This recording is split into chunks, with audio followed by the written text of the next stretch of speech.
Shaheed Mohtarma Benazir Bhutto opened doors that many believed could never have been opened, becoming the first woman Prime Minister of Pakistan and the first woman Prime Minister of the entire Muslim world. Their journey reminds us that every generation of women carries the responsibility of making the path easier for the generation that follows.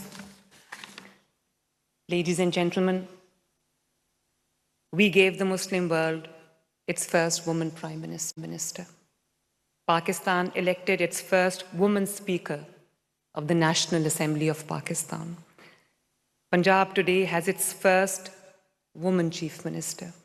I don't say that with pride, I say that with gratitude and humility. The Lahore High Court today is led by its first woman Chief Justice. These are not merely individual achievements, they are milestones in the journey of millions of girls, hundreds of millions, who now dare to imagine themselves in places where previous generations were told they did not belong.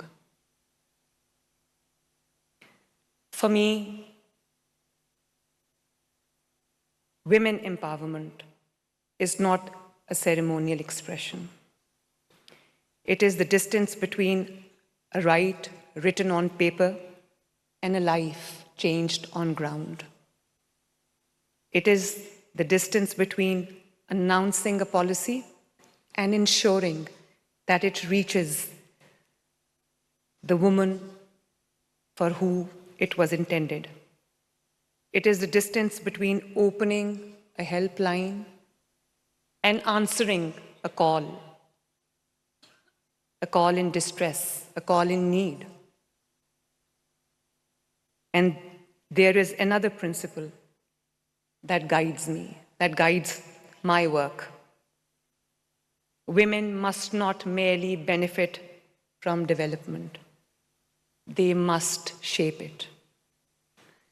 This is why across all programs and across all policies, we have ensured that women are represented as participants, as beneficiaries, as entrepreneurs, as professionals, and leaders alongside men as equal partners.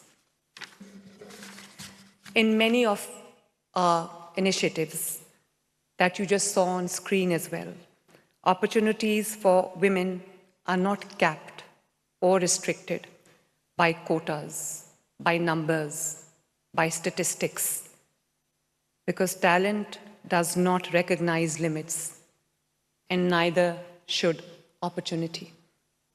For example, in my scholarship and laptop schemes, not 30%, not 40%, not even 50%. 60% young girls are beneficiaries of these programs.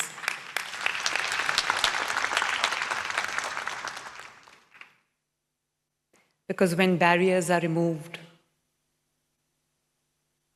and opportunities are equal, women do not have to beg for space. They earn it. Behind every policy is a person. Behind every program is a story. And behind every statistic is a woman waiting for an opportunity to unfold. For the women living in a rented house, burdened by rising rents and the uncertainty of what tomorrow brings, apni chhat, apna ghar, my roof, my house, is more than just a housing program. The first beneficiary of this initiative, on my first visit, I met a widow who was raising 3 young girls, 3 daughters. And her meager source of earning was from flower arrangements that she was doing at certain events, at small-scale marriage events. For years, she said, they lived in a rented house. moving from one uncertainty to another, struggling each month simply to make ends meet. The burden had become so heavy that she had stopped sending her daughters to school. Today, the same mother has moved into a home she can call her very own, her home, her house. And her daughters are back in school, carrying books once again instead of burdens.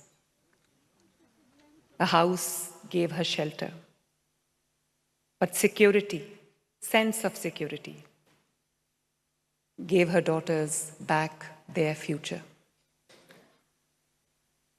Today, close to 200,000 families representing nearly 1 million people have benefited from this program, moving from the insecurity of rented homes towards the dignity and permanence of a roof of their own.